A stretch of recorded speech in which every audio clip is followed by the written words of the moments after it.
Shalom Salam Podcast Eksposisi M116. Kita akan mengeksposisi 2 Korintus 5 ayat yang pertama. Apa yang dimaksud dengan rumah tidak dibuat dengan tangan? Dalam 2 Korintus 5 ayat 1-8, Rasul Paulus membahas harapan masa depan dan kenyataan mulia menanti orang-orang percaya di surga. Ia mulai dengan menggambarkan tempat tinggal rohani dan kekal yang telah Allah persiapkan bagi orang-orang percaya setelah mereka meninggal dan meninggalkan bumi ini.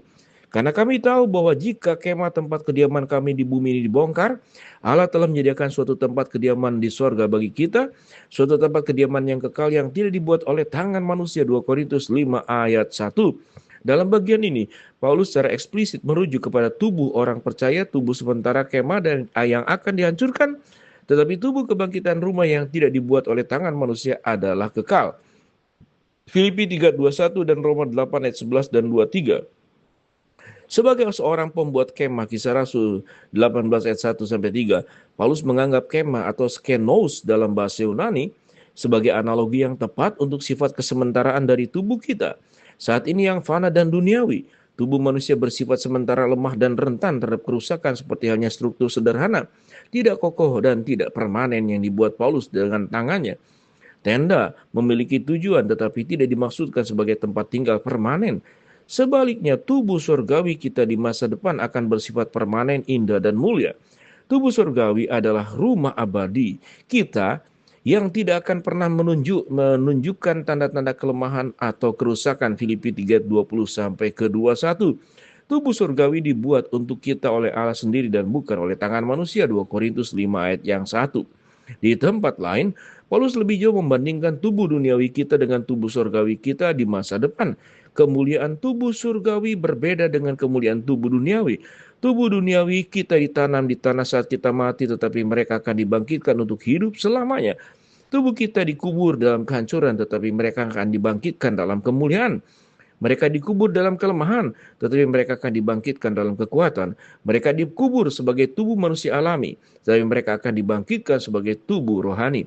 Karena sama seperti ada tubuh alamiah, demikian juga ada tubuh rohania. Yang lebih dahulu adalah tubuh alamiah, kemudian tubuh rohania. 1 Korintus 15 ayat ke-40 sampai dengan ke-46. Saat ini kita hidup di dalam tenda, tetapi rumah permanen kita adalah rumah dari dan kewarganegaraan kita adalah di surga. Filipi 3:20. Rumah yang tidak dibuat oleh tangan manusia ini tahan lama dibangun untuk menghadapi setiap badai yang bersifat rohani. Karena itu adalah bangunan dari Allah. Ini adalah pemberiannya karunia hidup kekal. Yohanes 3:16, 4 ayat 10, Roma 6 ayat 23, 2 Korintus 9 ayat 15, Efesus 2 ayat 8 sampai 9. Paulus menjelaskan, tubuh jasmani kita tidak dapat mewarisi kerajaan Allah. Tubuh yang dapat binasa ini tidak dapat mewarisi apa saja yang akan kekal. 1 Korintus 15 ayat 50, untuk hidup selamanya. Tubuh kita yang dapat binasa harus diubah menjadi tubuh yang tidak dapat binasa. Tubuh kita yang dapat binasa harus diubah menjadi tubuh yang tidak dapat binasa. 1 Korintus 15 ayat 54. Bahasa Indonesia. Sementara kita berada di tubuh, transformasi rohani batinnya dimulai pada saat keselamatan dan berlanjut sepanjang hidup kita melalui proses pengudusan.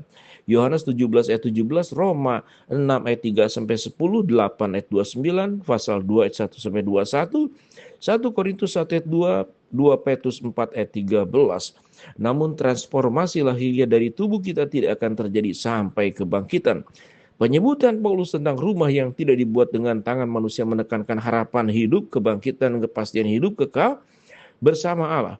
Ia menggemakan uraian Yesus tentang tubuh kebangkitannya sendiri. Melihat ke depan akan kematian dan kebangkitannya, Yesus berkata, aku akan merubuhkan bait suci yang dibuat dengan tangan manusia ini. Dalam 3 hari akan kudirikan yang lain yang bukan dibuat dengan tangan manusia. Markus 14 ayat 5-8. Sebagai orang Kristen, kita tidak perlu takut akan kematian dan kehancuran tubuh. Tidak peduli apa yang terjadi pada kemah fana tempat kita tinggal sekarang, kita akan mewarisi tubuh kemuliaan yang tidak dapat binasa. Rumah tidak dibuat dengan tangan. Yang akan kita tinggali melengkapi transformasi penebusan yang datang melalui iman kepada Yesus Kristus. Setelah Yesus bangkit, ia memberitahu murid-muridnya, sebab aku hidup dan kamu pun akan hidup. Yohanes 14 ayat 19. Karena Yesus bangkit dari kematian dan hidup kembali, kita tahu bahwa kematian tidak dapat menuntut kita. Kita akan hidup selamanya bersamanya. Roma 5 ayat ke-10, Efesus 2 ayat yang kelima, Wahyu 20 ayat yang keempat. Suatu hari, kemah ini akan diturunkan ketika kita mati, tubuh fisik kita akan dihancurkan. Mereka akan pergi ke kuburan dan kembali menjadi debu. Kejadian 3:19, Mazmur 90 ayat 3, Ayub 34 ayat yang ke-15. Tetapi roh kita akan pergi untuk bersama Kristus. Pengkhotbah 12:7, Filipi 1:20-24, 2 Korintus 5 ayat 8-10, 2 Petrus 1 ayat 13.